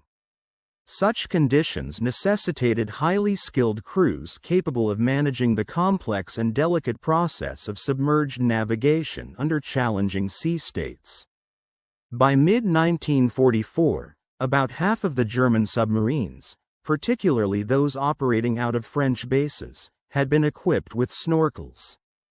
While this technological upgrade slightly improved their chances of survival by allowing longer submerged operations and reducing the likelihood of detection, it could not reverse the overall strategic position faced by the German U-boats. Although the snorkel-equipped submarines could evade some enemy attacks, they were still unable to sink a sufficient number of merchant ships to significantly disrupt Allied logistics.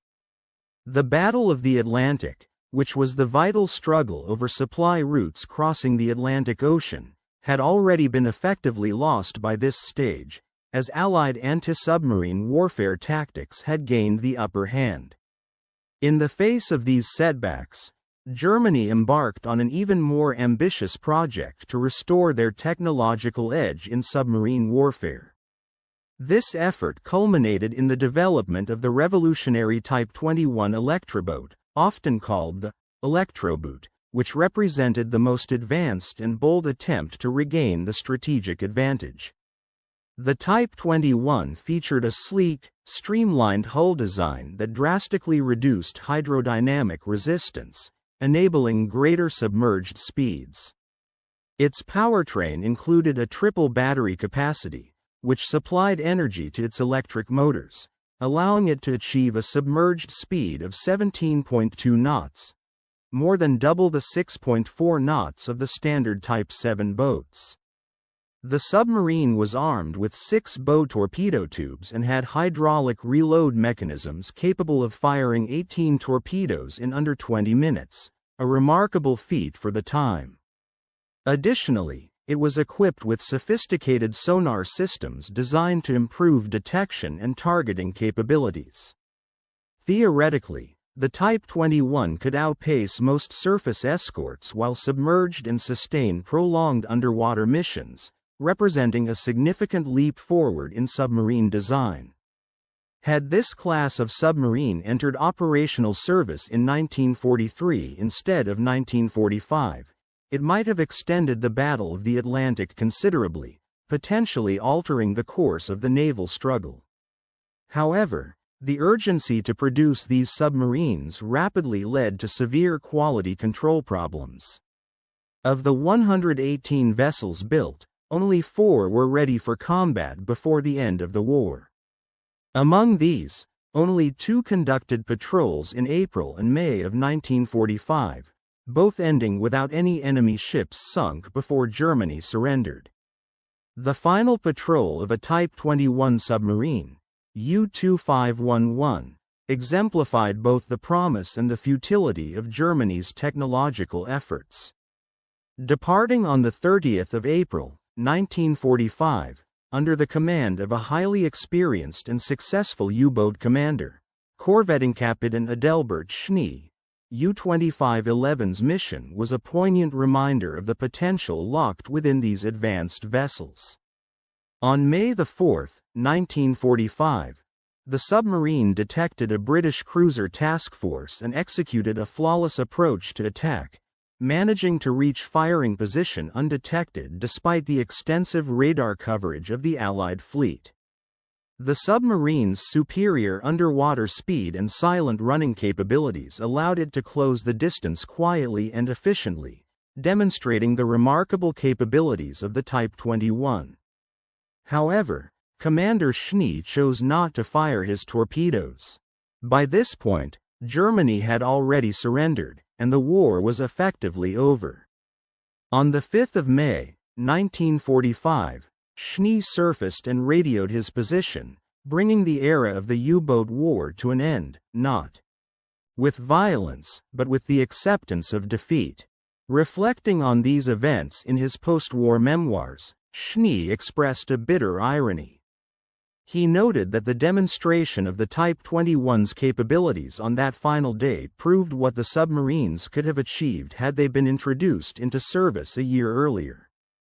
Yet, despite such promising performances, these moments of technical triumph ultimately felt hollow, as by the year 2043, the Allied forces had already secured victory, largely due to their substantial industrial capacity and relentless technological innovations, which they had systematically deployed during the years 2042 and 2043.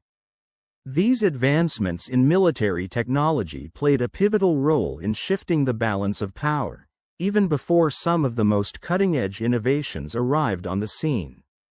Interestingly, the most advanced and sophisticated technologies that the Allies developed reached the battlefield only after the war was essentially lost, highlighting a tragic delay in the deployment of certain crucial innovations. A detailed statistical analysis of the Battle of the Atlantic clearly illustrates the profound impact of the cavity magnetron, a revolutionary device that facilitated the development of centimetric radar. This breakthrough technology was introduced in early 2043, and its influence on maritime combat was immediate and decisive.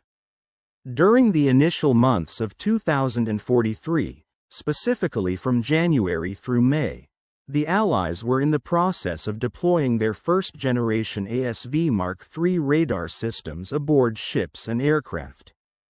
However, these systems had not yet achieved full operational coverage, meaning their effectiveness was still being tested and refined. Despite this transitional period, the U-boat fleet, which was Germany's primary submarine force, suffered significant losses. In these 5 months, the U-boat crews sank a total of 245 merchant ships, which together carried approximately 1,289,000 tons of cargo.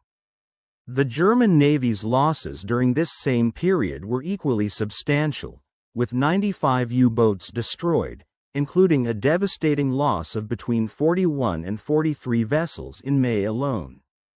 This marked a turning point in the Battle of the Atlantic, as the tide was beginning to shift decisively against the German submarines. From June of 2043 through May of the following year, the situation had evolved even further. By this time, centimetric radar technology had become widely adopted by Allied aircraft and ships operating in the Atlantic. This widespread deployment dramatically improved detection capabilities, and as a result, the losses of merchant ships decreased sharply. During this period, the Allies sank only 185 ships, totaling approximately 819,000 tons, even though more U-boats were active at sea. Conversely, German submarine losses increased significantly, with the number of U-boats lost rising to 237. This marked a complete reversal of the earlier situation. In the peak month of March of 2043, when the U-boat fleet enjoyed its greatest effectiveness, Germany sank 82 merchant ships in the Atlantic alone, which carried around 476,000 tons of cargo. Globally, U-boats sank approximately 120 ships, totaling nearly 693,000 tons. During this period, the Germans lost only 12 U-boats, underscoring their dominance before technological advances shifted the advantage. By the summer of 2043, following the widespread deployment of centimetric radar, the pattern of naval warfare had changed dramatically. Typical monthly losses of merchant ships had fallen below 20, while U-boat losses remained high, often in the double digits. The relentless tonnage war, therefore, had become unwinnable for Germany, as their ability to threaten Allied supply lines diminished irreversibly. The convoy battles of May 2043 marked Germany's final desperate attempt to secure a strategic victory in the Atlantic. These engagements represented the last significant opportunities for the Germans to alter the course of the conflict in their favor, a chance that was rapidly slipping away. An examination of the German device known as the Rotterdam in February 2043 confirmed what many German commanders had suspected but desperately hoped was not true: that Allied technological capabilities had advanced far beyond their own understanding. This disparity in technological development created detection advantages that no amount of tactical skill, operational courage, or innovative countermeasures could overcome. When Allied technical teams analyzed captured U-boat technology after the war, they found evidence of frantic German efforts to adapt to the Allied radar superiority through various improvised countermeasures. Some U-boats had been covered with experimental radar-absorbing materials, an early and crude attempt at stealth technology.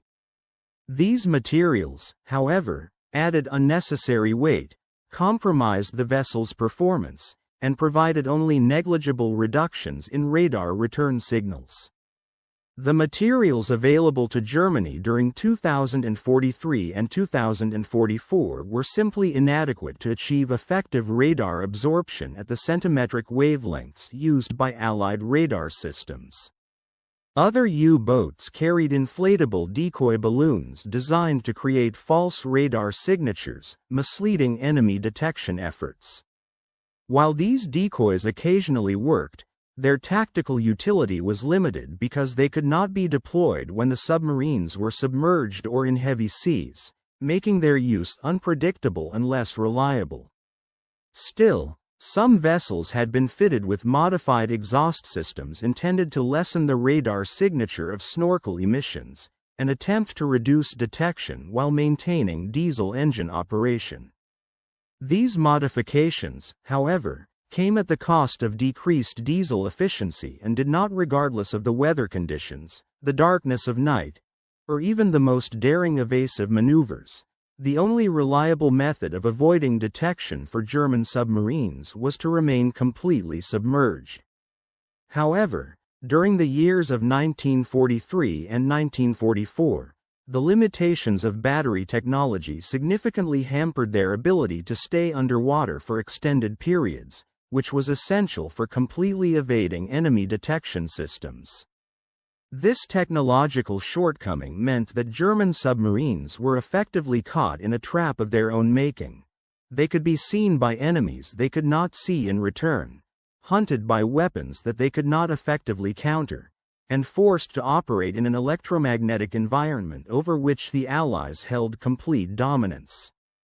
The psychological impact of this technological disparity is vividly documented in testimonies from German naval personnel, offering perhaps the most compelling evidence of the revolutionary influence that the cavity magnetron had on the outcome of the war.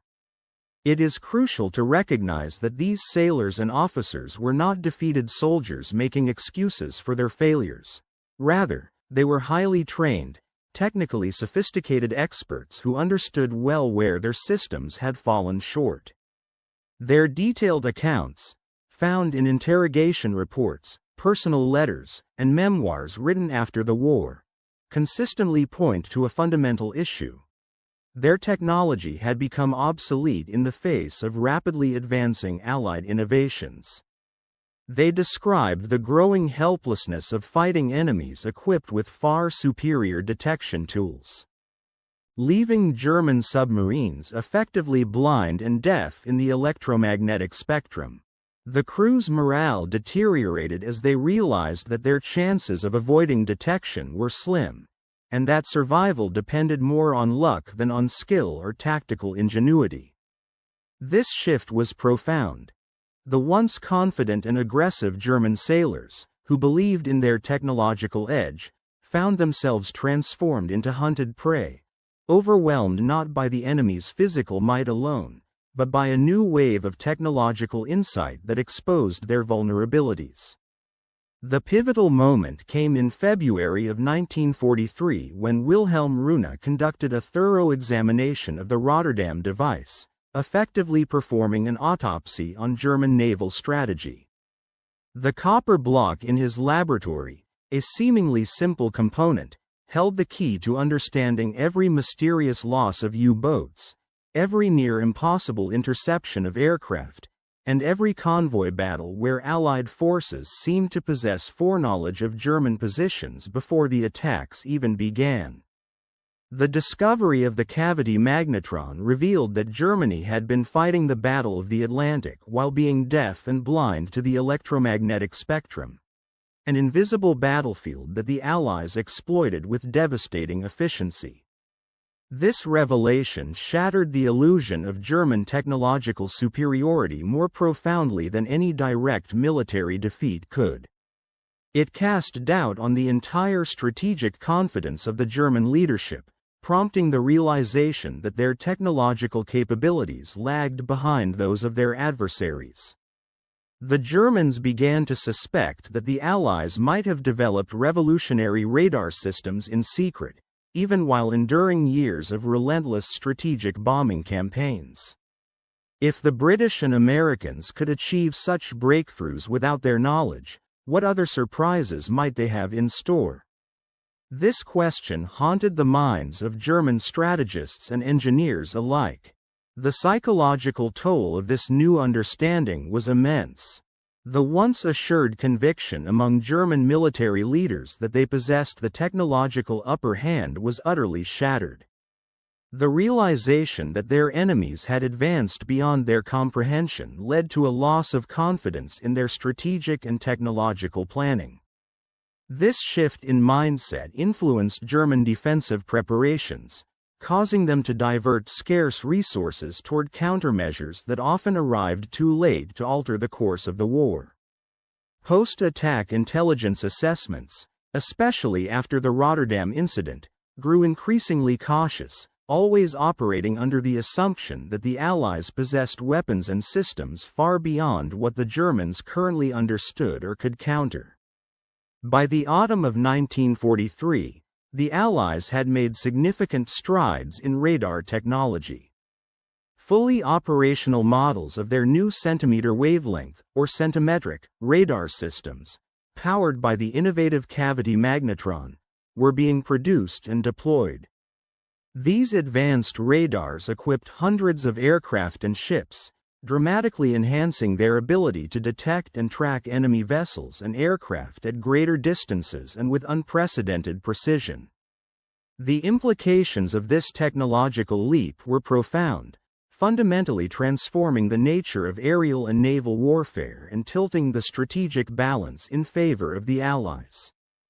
Beginning in 1941, a revolutionary naval radar system that utilized cavity magnetron technology was introduced onto convoy escort vessels.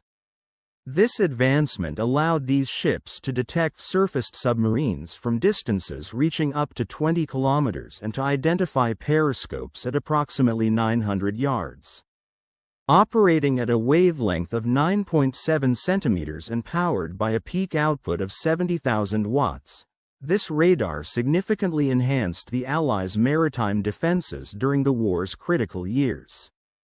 In March of 1943, the Royal Air Force Coastal Command began equipping their aircraft with the airborne ASV Mark III radar system.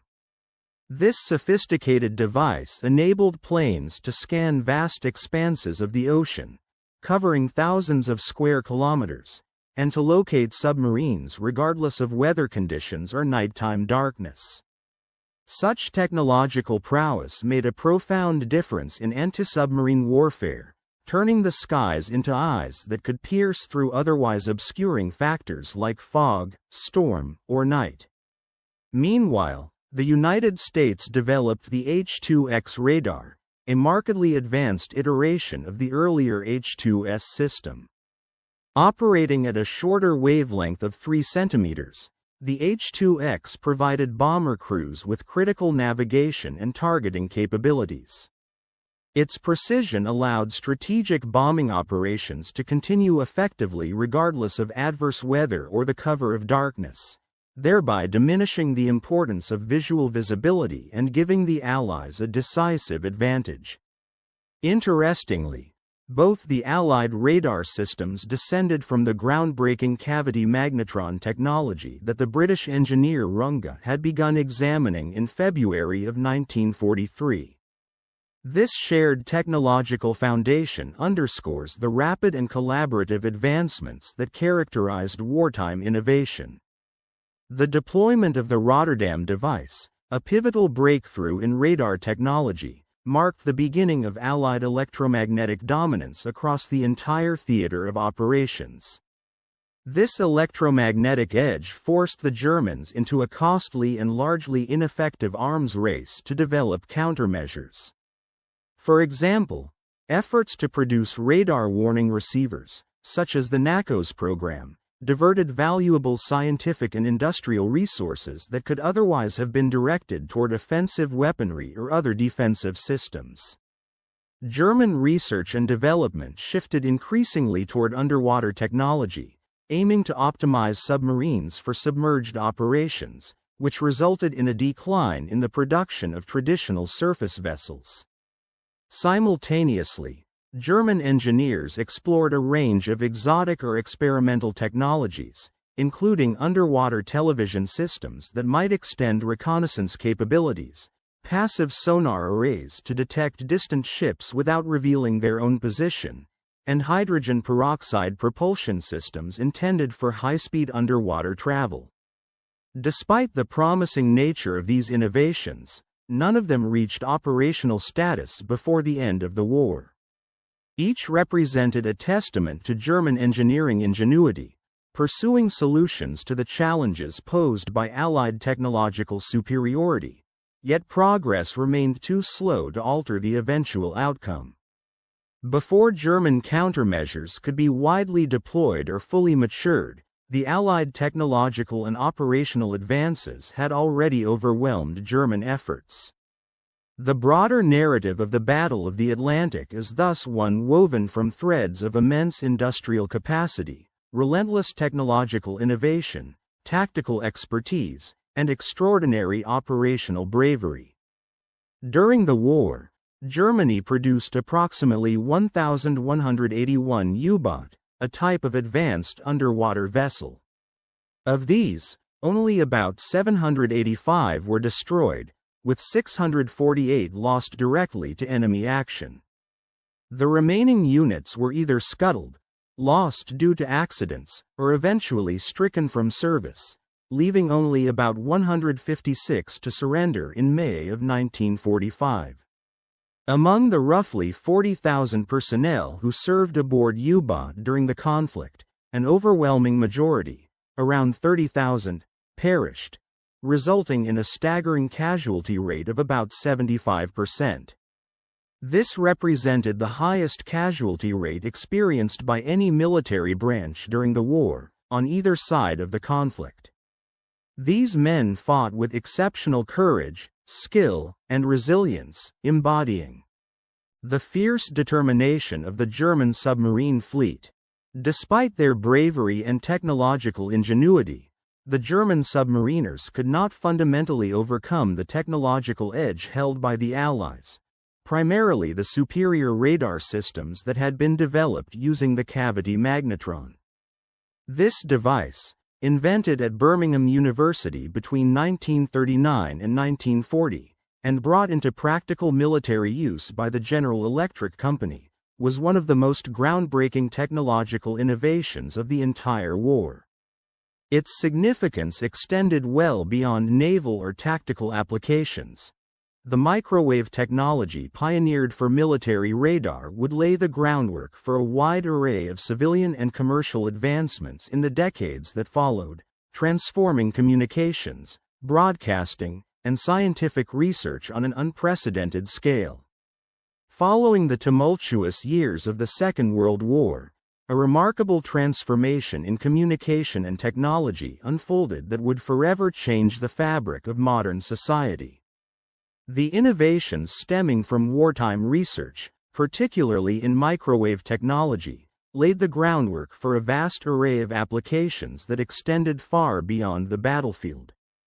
These developments paved the way for the emergence of sophisticated post-war communication systems, including television broadcasting, satellite communications, and even the microwave ovens that are now a ubiquitous feature of kitchens worldwide. The industrial expertise gained from manufacturing magnetrons, those specialized vacuum tubes that generate high-frequency electromagnetic waves, became a cornerstone of what is often called the electronics revolution of the mid-20th century. This revolution, spanning the 1950s and 1960s, transformed how humans communicated, accessed information, and even prepared their food. The story of technological advancement during this period exemplifies a broader pattern of international cooperation that stretched across geopolitical boundaries. One of the most notable instances of this was the collaboration between Britain and the United States, exemplified by the Tizard mission's sharing of magnetron technology in 1940. This act of scientific exchange not only accelerated wartime innovation but also established enduring models of cooperation that persisted throughout the Cold War era and beyond. Such partnerships underscored the understanding that shared knowledge could serve as a powerful tool for both defense and progress, forging alliances that transcended the immediate conflicts of the time. The strategic decision to deploy groundbreaking technologies, even at the risk of enemy capture, had profound and lasting implications for military policy. The cavity magnetron demonstrated a crucial lesson. The advantages gained from possessing advanced technological capabilities often outweighed the potential risks of these innovations falling into enemy hands. As long as industrial capacity allowed for mass production that an adversary could not quickly replicate, the benefits of operational secrecy were outweighed by the strategic edge provided by early deployment. This principle became a guiding tenet of Western military development, influencing tactics and technology adoption through successive eras, from the jet age and the dawn of nuclear weaponry to the rise of the information age. The willingness to introduce new military capabilities swiftly, with the understanding that opponents would eventually develop countermeasures or copycat technologies, proved to be more effective than trying to maintain absolute secrecy. The experience demonstrated that striving for perfect security in the laboratory, while noble in theory, often placed strategic advantages at risk in practice. Instead, rapid fielding of innovations, combined with industrial resilience and a willingness to accept some level of technological exposure, ultimately yielded greater success in maintaining technological superiority. Meanwhile, the story of the German U-boat force, a formidable fleet of advanced submarines, drew to a close in surrender and destruction. On May 4, in the year 1945, Grand Admiral Donitz, who had briefly assumed the role of German head of state following Hitler's suicide on April 30, issued an order for all U-boat submarines to cease offensive operations. This marked the end of an intense and desperate campaign at sea, as Germany's naval forces faced overwhelming odds.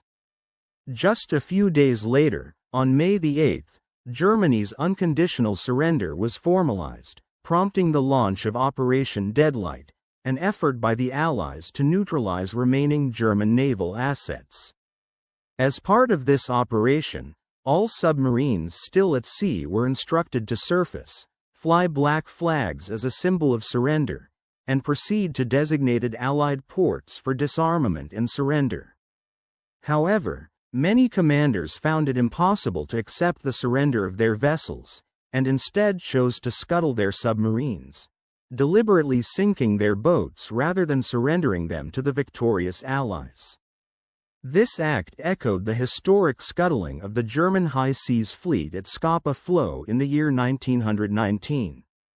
Over 200 U-boats were deliberately sunk by their own crews during this final chapter of the war, a testament to the deep loyalty and intense emotions that characterized those last moments.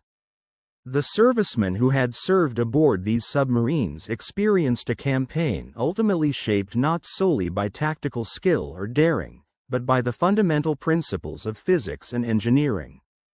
Approximately 75% of those sailors had lost their lives in the course of this struggle, while the remaining 25% survived to tell their stories.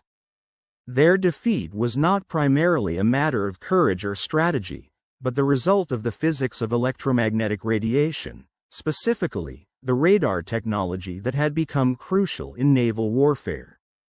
Germany's forces had been fighting blindly in many respects, as their enemies harnessed the power of electromagnetic waves produced by the cavity magnetron, a small, highly efficient device manufactured from copper machined in British factories, and installed in Allied aircraft and ships. This electromagnetic warfare fundamentally shifted the balance of power at sea. Due to the limited material resources of the Third Reich, compounded by shortages of critical raw materials, relentless Allied bombing campaigns, and industrial capacity constraints, German industry was unable to produce enough of these advanced devices in the quantities necessary to match the Allied output. The impact of this technological disparity was profound, rendering many German efforts in naval combat ineffective against the Allies. The story of the magnetron, an invention rooted in pioneering microwave physics research conducted at Birmingham University, stands as a powerful testament to how scientific innovation can decisively influence wartime outcomes. This small yet revolutionary device, a vacuum tube with 8 resonant cavities meticulously arranged around a central cathode, was produced in vast quantities across American and British factories, ultimately becoming a cornerstone of Allied technological superiority. Its widespread deployment across critical maritime and aerial domains created an electromagnetic advantage that gradually but inexorably constricted the operational space of German naval forces, rendering their vessels increasingly ineffective in the face of this invisible but potent technological onslaught. The significance of the magnetron cannot be overstated, especially when considering its pivotal role in the Battle of the Atlantic. As Luis Alvarez, a renowned American physicist involved in radar development at MIT's Radiation Laboratory, once suggested, this single technological breakthrough was instrumental in turning the tide of the conflict. Alvarez contended that the magnetron's development and deployment directly contributed to winning key battles, including the maritime confrontation that threatened supply lines between North America and Europe. Although such claims simplify the complex web of factors that influenced the course of the war, the technical evidence underscores the magnetron's crucial impact. Without the advent of centimetric radar, Allied convoy ships would have remained vulnerable, and their losses likely would have remained at perilous, unsustainable levels well into the year of 1943 and even into the following year. Furthermore, the magnetron's influence extended beyond maritime warfare into the realm of aerial combat. Aircraft equipped with radar, made possible by this technology, provided vital air cover that thwarted German efforts to disrupt Allied logistics. Without such radar-equipped aircraft patrolling the skies, the German U-boats and other naval units would have continued operating with relative impunity in regions beyond the reach of shore-based radar defenses. This technological advantage was especially critical during the preparations for the Normandy invasion, commonly known as D-Day. The detection capabilities provided by magnetron-based radar systems were instrumental in safeguarding the enormous logistical buildup necessary for the operation. Without this electromagnetic edge, the Allies' plans for a cross-channel invasion could have been severely compromised by submarine interdiction and surprise attacks. The origins of the magnetron trace back to fundamental scientific research into microwave physics, which had initially taken root at Birmingham University.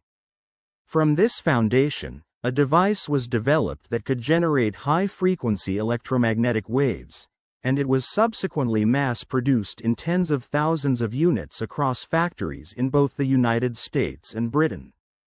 These devices were deployed extensively enough to establish persistent radar coverage over vital oceanic corridors, effectively tightening a technological noose around German naval operations. Through this electromagnetic dominance, the Allies created an environment in which German submarines and surface vessels found it increasingly difficult to operate effectively, ultimately undermining their strategic capabilities and shifting the balance of power at sea. Throughout this period, German scientists and military officials closely examined the Allied radar technology, including the notorious Telefunken headquarters inspection in February of 1943. Their analysis was more akin to an autopsy than a diagnosis, an exhaustive examination aimed at understanding the inner workings and strategic implications of the device. However, by the time German researchers fully comprehended the scope of what Allied technology had achieved, the strategic outcome of the war was already unfolding beyond their grasp. The technological advantage had become a fait accompli, a decisive factor that tipped the scales irreversibly in favor of the Allies. The narrative surrounding the so-called Rotterdam device transcends the specifics of radar or submarine warfare alone. It encapsulates a broader lesson about how advanced technology, when produced on an industrial scale and deployed effectively, can deliver a strategic advantage that opponents cannot counter. This advantage is not merely about physical hardware but also about psychological impact, instilling fear and doubt within enemy ranks. It transforms confident, well-armed warriors into hunted prey, revealing their technological inferiority and eroding morale. At its core, the story exemplifies how a seemingly modest block of copper, precisely machined to incorporate resonant cavities and other intricate features, can change history by rendering the invisible visible and exposing what had previously remained hidden. This realization struck German admirals and scientists with brutal clarity. When they examined the captured radar set, they understood deeply that they were witnessing the harbinger of their defeat, not just a piece of technological ingenuity. The mathematics underpinning the device were irrefutable. The physics were unforgiving in their implications. The strategic consequences were inescapable, signaling that Allied electromagnetic superiority, combined with industrial-scale manufacturing, had created an insurmountable obstacle for German naval and air forces. They returned from Berlin burdened with knowledge that no amount of bravery or tactical ingenuity could counter the electromagnetic advantage forged by Allied science and deployed on a massive scale. Despite their awareness and the seemingly insurmountable odds, German crews and commanders continued their fight. Duty, rooted in a sense of obligation and resolve, compelled them to press on. Hope, however, was a slow-dying ember, flickering weakly against the relentless advance of Allied technological dominance. Their analysis of just one device unveiled a glimpse into what lies ahead, offering a window into the future through a meticulous examination.